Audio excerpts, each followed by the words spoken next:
আমাৰ মেজিকেল প্ৰেডিকশ্যনৰ এই যি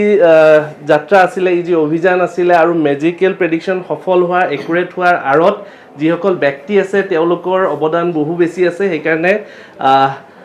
আমি তেওঁলোকক ধন্যবাদ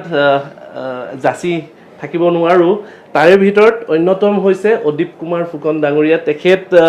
মানে যিখিনি আমাক এনালাইচিছ দিছিলে যিখিনি ইনপুট দিছিলে বা তেখেতৰ ফালৰ পৰা এই মিডিয়া হাউচটোৰ ফালৰ পৰা আমাৰ যিখিনি ছাপোৰ্ট পাইছোঁ সেইটোৱে মেজিকেল প্ৰেডিকশ্যন 2026ক একেবাৰে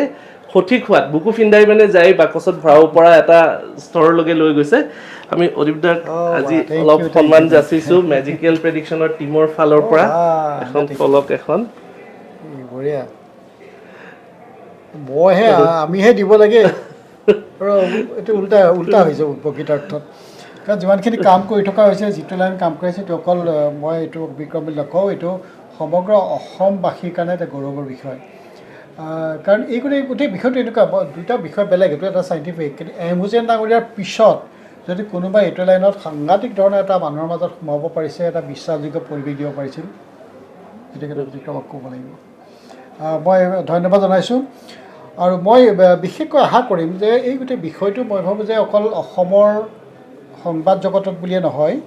সমগ্ৰ ভাৰতবাসীয়ে গম পাব লাগে ভাৰতবৰ্ষৰ সংবাদ জগতৰ ওচৰত আমি কেনেকৈ দিব পাৰোঁ ভাৰতবৰ্ষৰ বৌদ্ধিক সমাজত বা এই যিটো মেডিকেল ৱৰ্ড আছে তাতো আমি কেনেকৈ দিব পাৰোঁ মই ভাবোঁ যে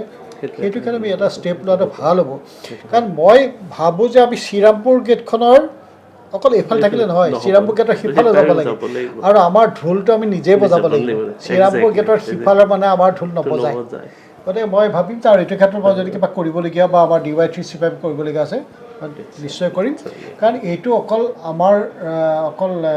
এইটো বুলি নকয় যে এজন দুজন মানুহৰ বিষয় নহয় সমগ্ৰ জাতিটোৰ ইয়াক স্বাভিমানৰ পৰিচয় ধন্যবাদ জনালোঁ গোটেই টীমটোকে মই বিশেষকৈ ধন্যবাদ thank you so' much thank U